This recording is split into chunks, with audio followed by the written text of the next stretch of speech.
Hello everyone, I am Darshini, Assistant Professor of Mathematics.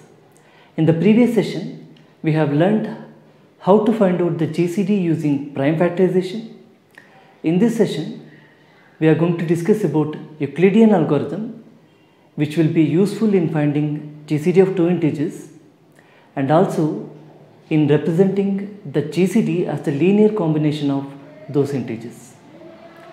First, I am going to explain the outline of Euclidean algorithm and later we shall see some illustrations.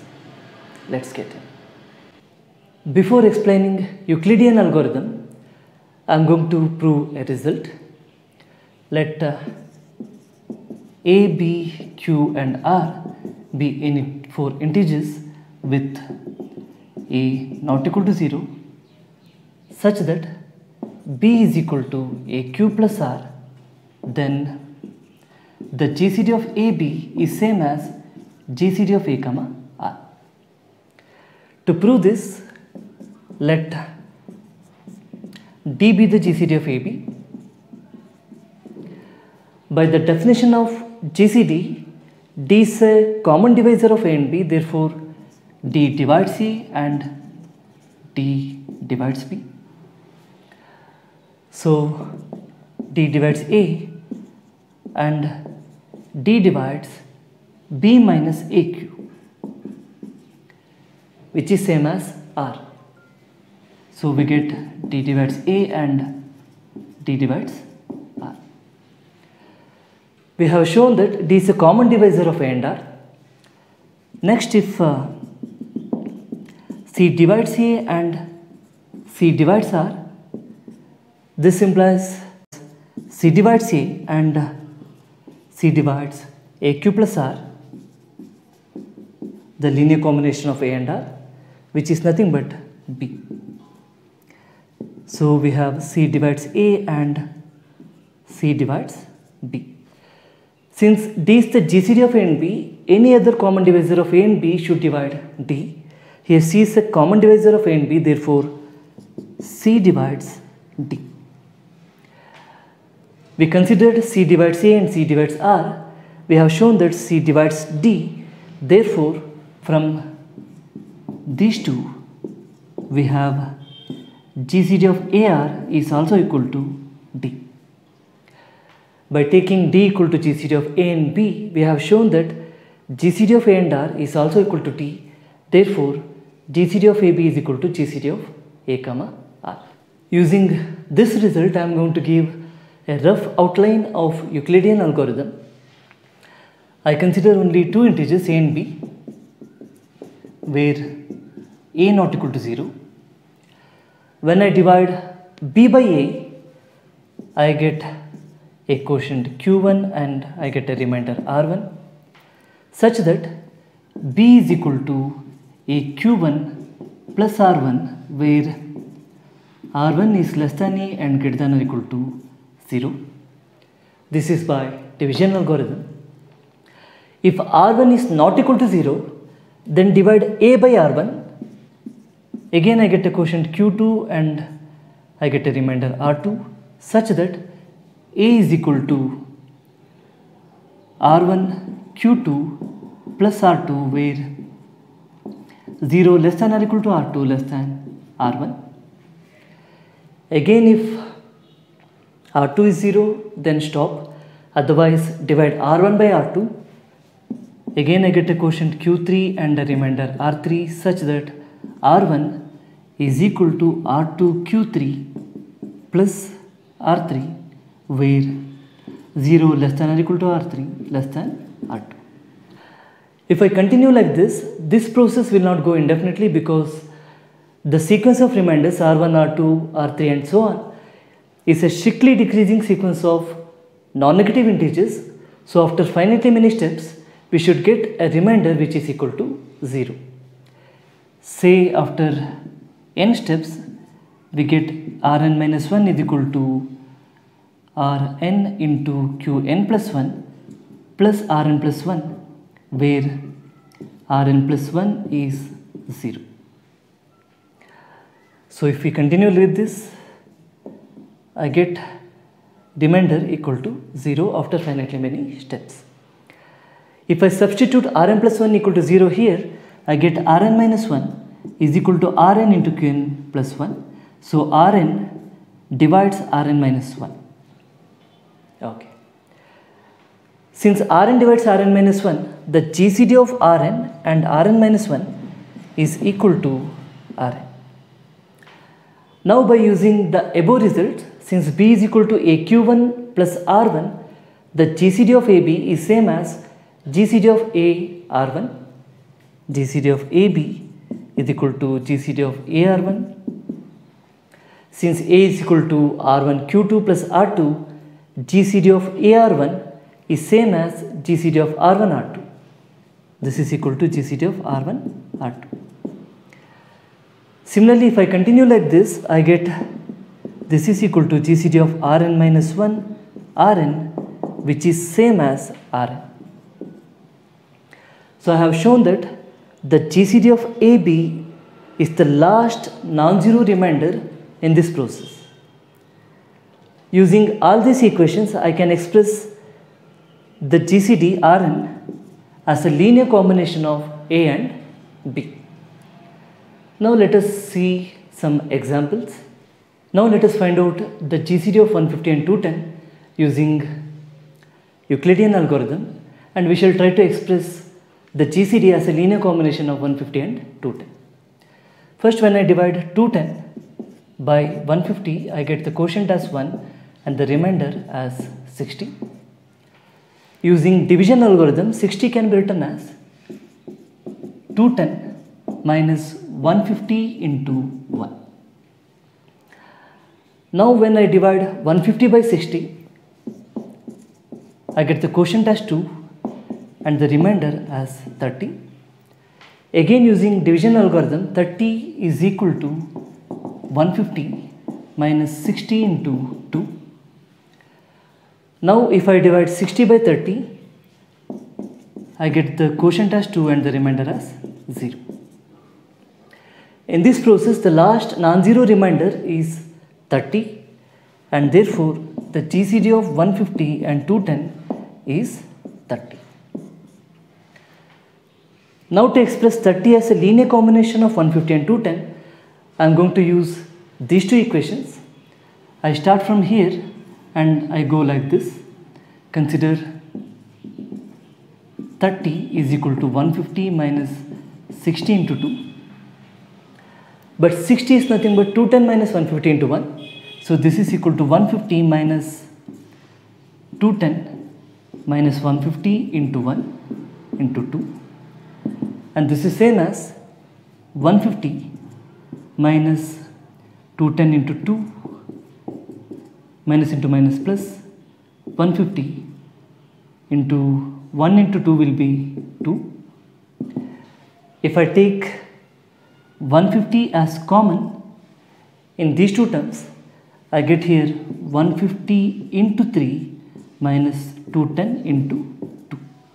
I can rewrite this as 150 into 3 plus 210 into minus 2.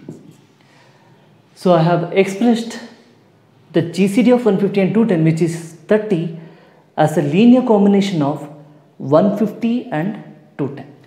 Using division algorithm, I found the GCD of 150 and 210 as 30, and I have expressed 30 as a linear combination of 150 and 210. But this representation is not unique. If I add and subtract 150 into 210 to this equation, I can take 150 as common in these two terms. I get 150 into 3 plus 210. Similarly, if I take 210 as common in these two terms, I get here 210 into 2 plus 150. So we get 150 into 213 plus 210 into minus 150. This is one more way of writing 30 as a linear combination of 150 and 210. Next, consider another example. Express 1 as a linear combination of 19 and 26. I suppose that the GCD of 19 and 26 is 1. Let us check using Euclidean algorithm. When I divide 26 by 19, I get the quotient as 1 and the remainder as 7. When I divide 19 by 7, I get the quotient as 2 and the remainder as 5. Next, if I divide 7 by 5, I get the quotient as 1 and the remainder as 2. If I divide 5 by 2, I get the quotient as 2 and the remainder as 1. And finally, when I divide 2 by 1, I get the quotient as 2 and the remainder as 0. Since the last non-zero remainder is 1, the GCD of 19 and 26 is equal to 1. To express 1 as a linear combination of 19 and 26, I am going to use the division algorithm. First, 7 can be written as 26 minus 19 into 1. 5 can be written as 19 minus 7 into 2. 2 can be written as 7 minus 5 into 1. 1 can be written as 5 minus 2 into 2. Now let us simplify all those things to get a linear combination of 19 and 26. So always start with the last equation. The GCD 1 is equal to 5 minus 2 into 2. Consider 1 is equal to 5 minus 2 into 2. Now I have two substitutions, a substitution for 5 and a substitution for 2. First I am going to use the substitution for 2. After simplifying, I am going to use the substitution for 5. This will be equal to 5 minus 2 is 7 minus 5 into 1 into 2. If I simplify this, I get here 5 minus 7 into 2, minus into minus plus, 5 into 1 into 2 is 2. If I take 5 as common in these two terms, I get here 5 into 3 minus 7 into 2. Now I am going to use this substitution. 5 is equal to 19 minus 7 into 2. Here we get 5 as 19 minus 7 into 2 into 3 minus 7 into 2. Okay. If I multiply this, here I get 19 into 3 minus 7 into 2 into 3 is 6 minus 7 into 2.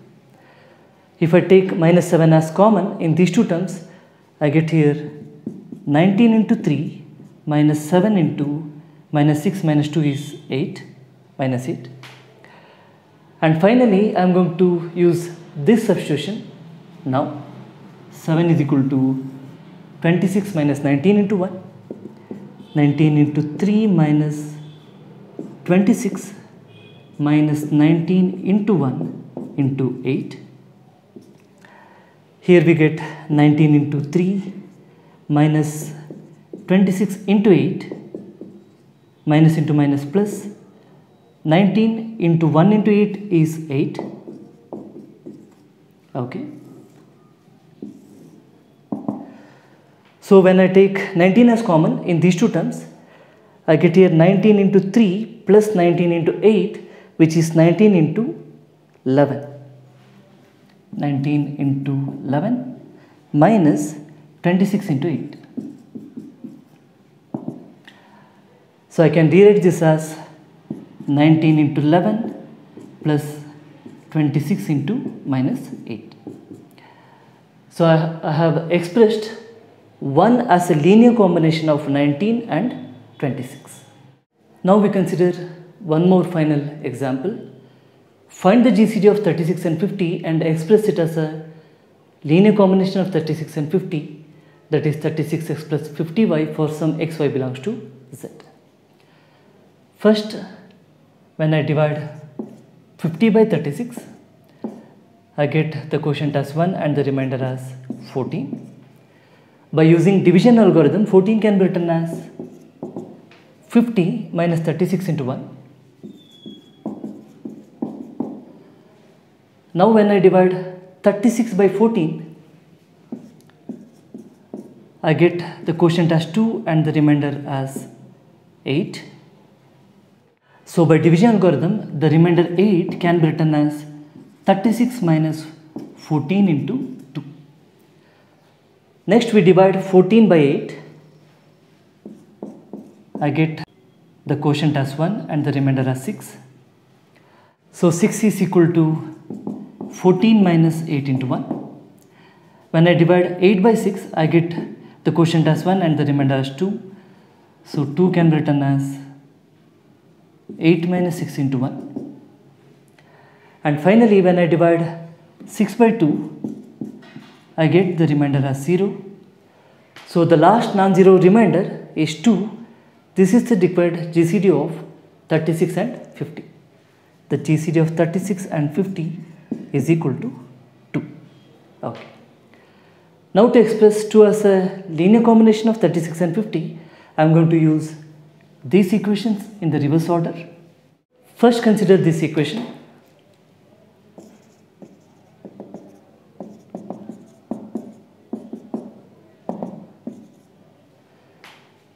Now if I use this substitution first, I get here 14 minus 8 into 1 into 1. This can be written as 8 minus 14 into 1, minus into minus plus 8 into 1. If I take 8 as common here, I get 8 into 2 minus 14 into 1. Now use the substitution for 8. I get here 36 minus 14 into 2 minus 14 into 1. This is same as 36 into 2 minus 14 into 4, 2 into 2, 4 minus 14 into 1. When I take minus 14 as common here, I get here 36 into 2 minus 14 into 5. Finally, use the substitution for 14. We get here 36 into 2 minus 50 minus 36 into 1 into 5, which is same as 36 into 2 minus 50 into 5 minus into minus plus 1 into 5 is 5, so we get here 36 into 5. When I take 36 as common in these two terms, we get here 36 into 7 minus 50 into 5, or 36 into 7 plus 50 into minus 5. So we have shown that x is equal to 7 and y is equal to minus